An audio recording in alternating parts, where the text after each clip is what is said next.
I'm okay. I'm fine. Kincana, Kincana, ding, ding, ding, ding, ding. Ku menahan rasa sakit, rasa sakit. Few moments later. Assalamualaikum warahmatullahi wabarakatuh. Kami dari kelas 9B. Woi, menang ya, woi. Ai.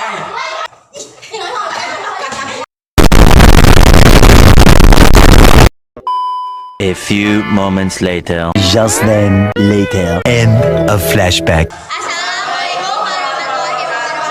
Kami dari kelompok 6 kelas 9G. Izin memperkenalkan diri. Nama saya Walidatul Salamah. Nama saya Meta Sri Rahayu. Saya Bapak Kasin. Saya Budiman. Fauzan Mulana.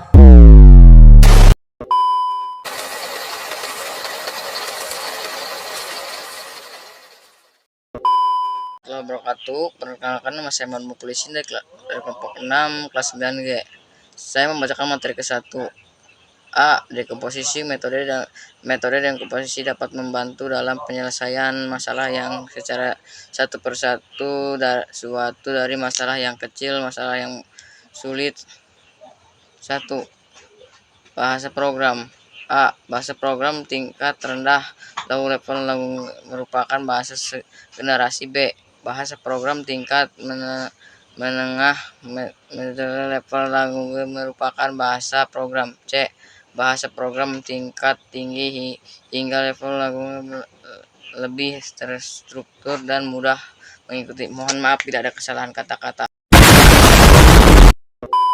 Assalamualaikum warahmatullahi wabarakatuh.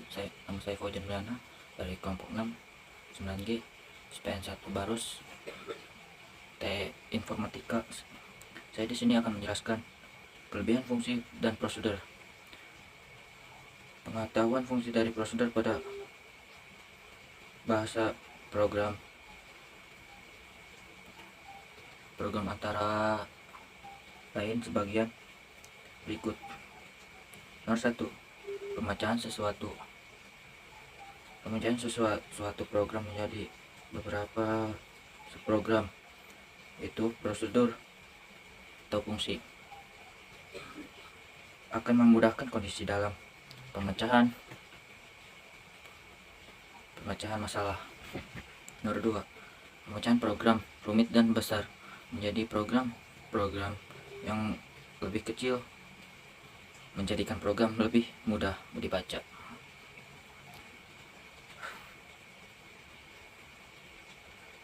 Nomor 3. Meningkatkan kemampuan untuk menganalisis kesalahan. Jika terjadi kesalahan, maka dapat dicari dari fungsi atau prosedur yang bersangkutan saja dan tidak perlu mencari di seluruh program. Nomor 4. Modifikasi program adalah dilakukan pada suatu fungsi atau prosedur tertentu tanpa mengganggu program keseluruhan atau prosedur fungsi lain. Nomor 5. Fungsi dari prosedur. Fungsi dari prosedur adalah digunakan untuk menghindari penulisan program yang sama yang ditulis secara berulang tersebut. Perbedaan antara fungsi dan prosedur dalam pembahasan program adalah sebagai berikut. Nomor 1. Nilai balik yang berada sebuah nama fungsi, maka fungsi tersebut dapat langsung digunakan untuk dicetak hasilnya atau dapat langsung dipindahkan ke pengenalan variabel yang lainnya. Misalnya 21 sampel fungsi panjang. Nomor 2. Tidak ada perbedaan yang signifikan antara fungsi dan prosedur pada bahasa C atau C++. Hanya dibedakan dari penggunaan rentrum volume. Jika suatu subprogram memiliki nilai baik atau rentrum volume, maka hal tersebut bisa dinyatakan sebagai fungsi function. Tetapi jika tidak memiliki nilai baik, maka subprogram tersebut adalah prosedur. Nomor 3, tipe data nilai pada fungsi Fuacition yang memiliki balik return volume terdapat pada nama fungsinya, sedangkan prosedur tidak memiliki return volume, misalnya return luas. Nomor 4, pengguna prosedur nama pada prosedur bisa digunakan langsung seperti halnya pada function name. Hal ini yang bisa langsung digunakan dari sebuah prosedur adalah parameter yang mengandung nilai baik. Bagian B, pengguna fungsi dalam bahasa program. Fungsi function merupakan suatu program terpisah dalam blok sendiri yang berfungsi sebagai subprogram. Program bagian fungsi memiliki pengembalian nilai atau pengembalikan sebuah nilai return volume dari tipe tertentu. Tipe dasar atau tipe dibentukkan oleh umum fungsi function adalah sebagai berikut. Di sini ya guys ya. Lanjut. Bagian C, penggunaan prosedur dalam bahasa program. Prosedur merupakan program terpisah dalam blok sendiri yang fungsi sebagai subprogram. Program bagian. Prosedur bersifat aktivitas tertentu seperti mencari bagian prima dari sekumpulan bilangan atau mencari bilangan genap dari sekumpulan bilangan dan sebagian. Prosedur digunakan pada program yang terstruktur dengan alasan berikut. 1. Digunakan untuk menyembunyikan rincian program. Nomor 2. Membuat kode program lebih mudah dibaca maupun dimengerti. Dan nomor 3. Penerapan konsep program modular, yaitu memecahkan program yang rumit menjadi program bagian yang lebih sederhana dalam bentuk prosedur-prosedur. Dan nomor 4, hal-hal yang sering dipakai berulang-ulang cukup dituliskan sekali saja dalam bentuk prosedur dan dapat digunakan atau dipanggil berulang kali jika diperlukan.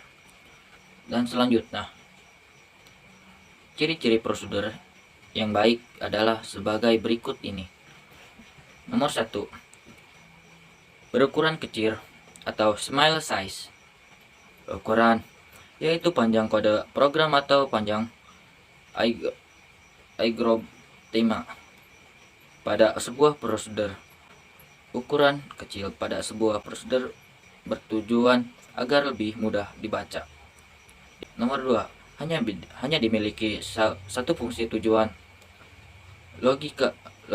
logical inherit.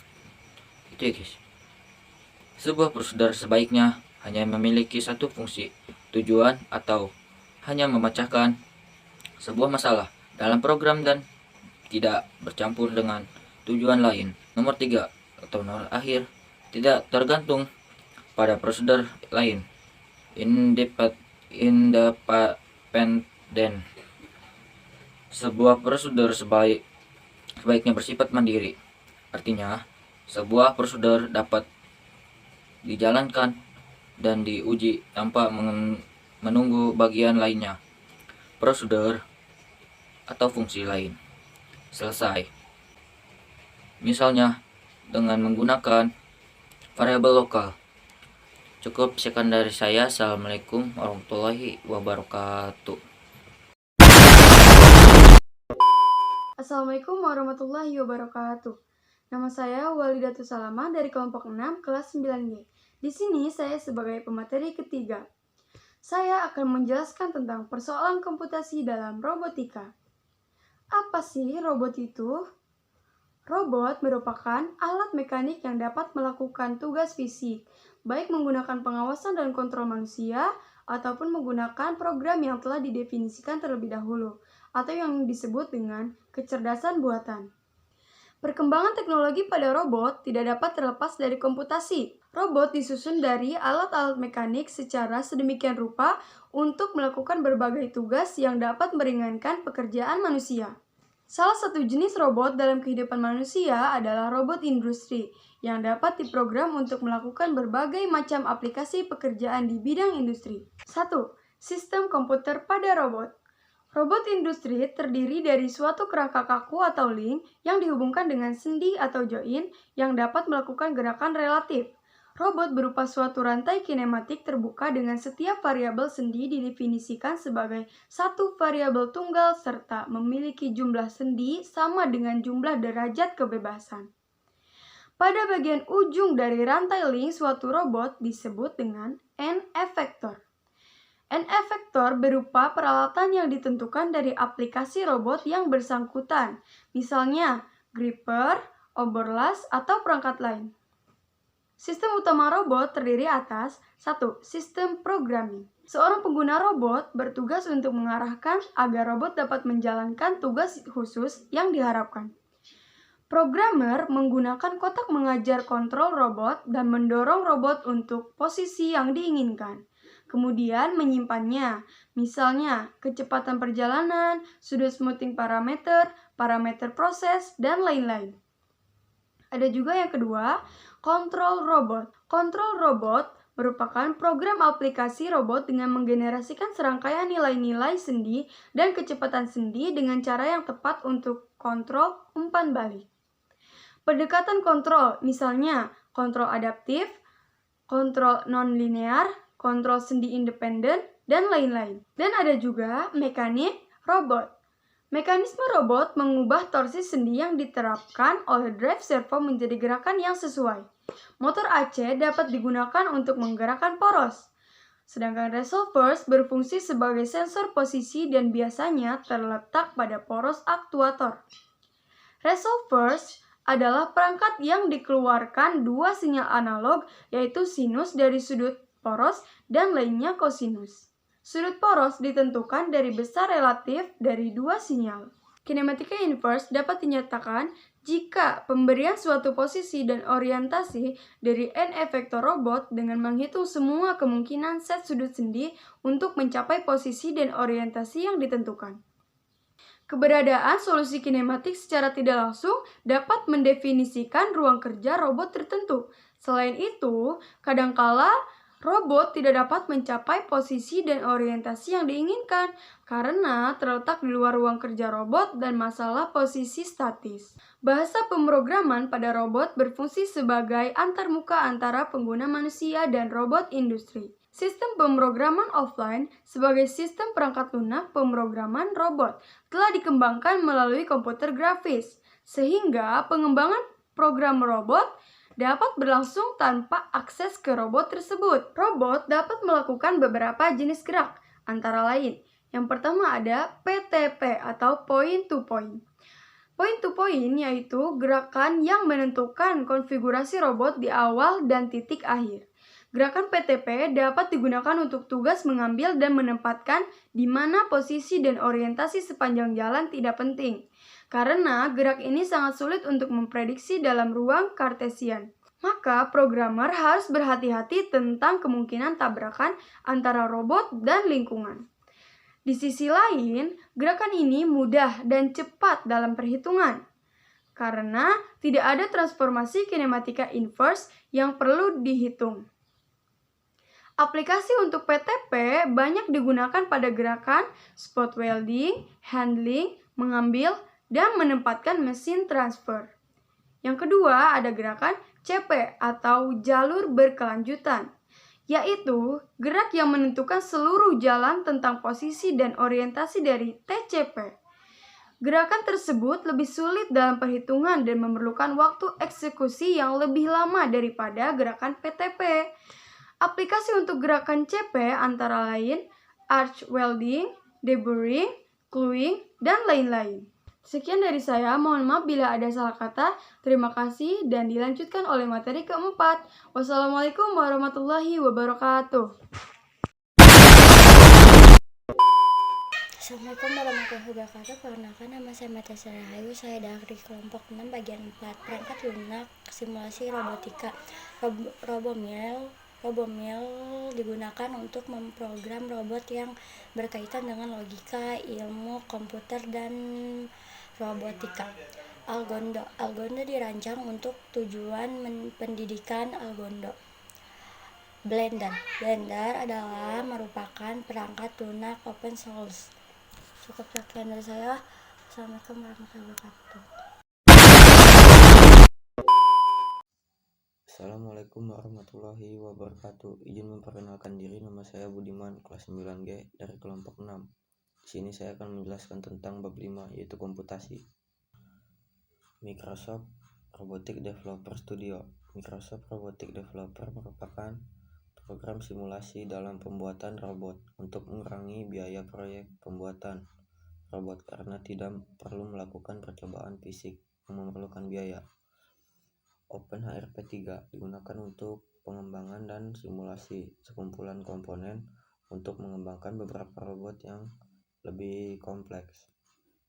Player digunakan dalam simulasi yang tidak terlalu kompleks, maupun mensimulasikan sensor. Player sangat kompatibel dengan sistem operasi dan berplatform dalam mensimulasikan berbagai sensor dan respon terhadap berbagai rangsangan. Penerapan simulasi robotika. Pembuatan simulasi robotika dapat dilakukan menggunakan program Blender. Aplikasi Blender identik dengan aplikasi yang digunakan dalam pembuatan grafika komputer 2D, 3D, terutama dalam pembuatan animasi. Cukup sekian dari saya, mohon maaf bila ada kesalahan. Cukup sekian dari kami. Wassalamualaikum